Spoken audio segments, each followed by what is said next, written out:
The probate and the pledges, trading upon what isn't theirs. January 7, 2020 by Anna von Reitz.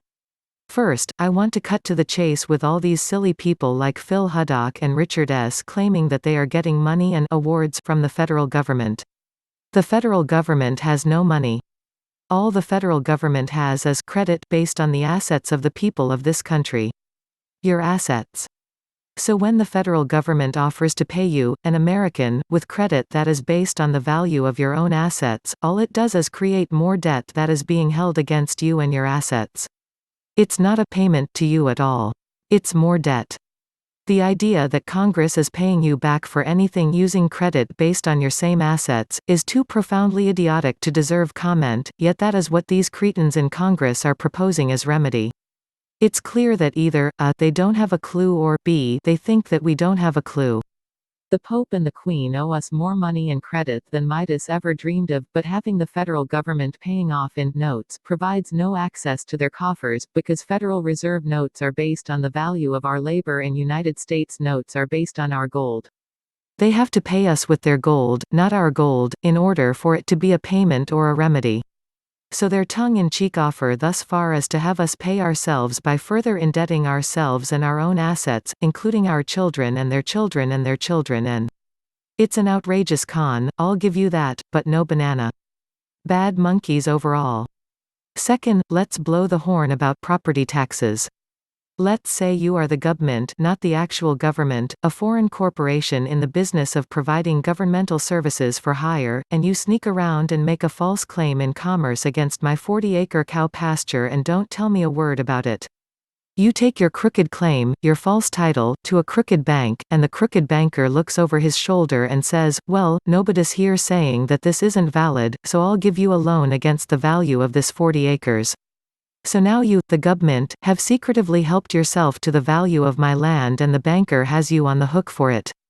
You begin making payments with interest to the crooked bank on this fraudulent loan, but because you, the government, don't actually produce much of anything, you can never keep up with the payments and interest. Eventually, you run out of the credit you leveraged against my land, and as a corporation, you decide to go bankrupt, whereupon Mr. Crooked Banker hires a bill collector, who comes to me and says, you owe $1,258,089 in back taxes on this 40-acre parcel. Time to pay up. And I say, what? You've got crackers for brains. I never saw you before in my life, have no contract with you, and this 40 acres isn't worth anything near $1,258,089.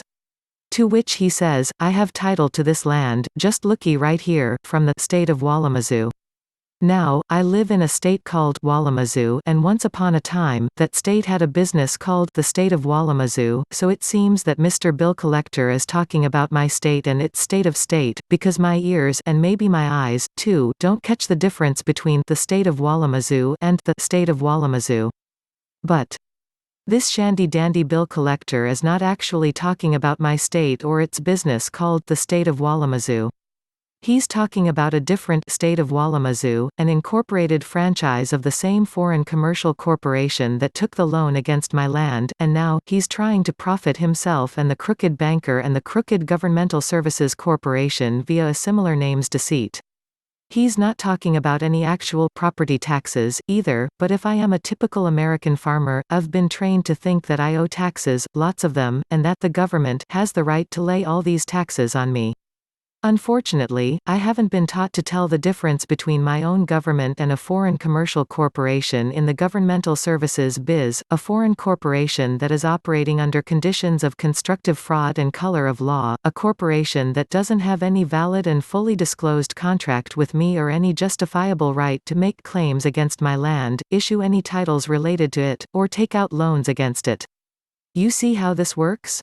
A third party, a foreign corporation in the business of providing governmental services, comes in, makes a bogus non-consensual claim against your assets, secures credit for itself based on your assets, then when it goes bankrupt, you are left on the hook as the co-signer who is purportedly pledged to pay this debt. They try to hide this circumstance by calling it property taxes, and they tell some other lies about the status and use of your private property by classifying it as income-producing commercial, residential, or agricultural property. But what I have just described for you is how they are actually working this constructive fraud scheme. Another outrageous con job, no banana. Bad monkeys overall. So now we get down to the pledges. Who or what pledged you, or Mr. Farmer, either? Franklin Delano Roosevelt pledged the Federal Civil Service, municipal government employees and their dependents to some holy cause during his first inaugural address. That wasn't explained to us or to them, but that's what the words say. And on March 6, 1933, the Territorial United States Congress of Governors pledged their territorial states and the citizenry thereof, meaning the U.S. military and their dependents and the U.S. territories and possessions, which wasn't explained to us or to them, but that's what the words say.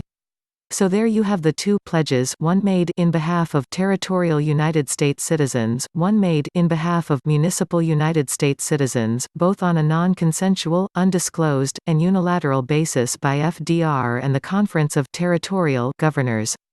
Were any of your ancestors in the Federal Civil Service or the U.S. military in 1933? Are you a Federal Civil Service employee or dependent, getting the benefit of a federal paycheck every month? Are you a member of the U.S. military or dependent, getting the benefit of a federal paycheck every month? So how does anyone get off claiming that you were pledged then or now to pay any debts of any foreign governmental services corporation? Turns out that there's been a lot of alleged pledging going on behind your back. It seems that your mother pledged and donated you, your good name, and your worldly assets to the same foreign territorial state of Walamazoo corporation that took loans out against land that belongs to you, but, curious thing, she wasn't given any disclosure that she was doing any such thing. And you were only a few days old when it happened, so you certainly were not competent to act for yourself.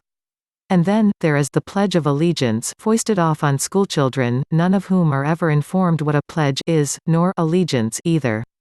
More false claims in commerce. More BS. More fraud. Another big con job, no banana. Bad monkeys all round.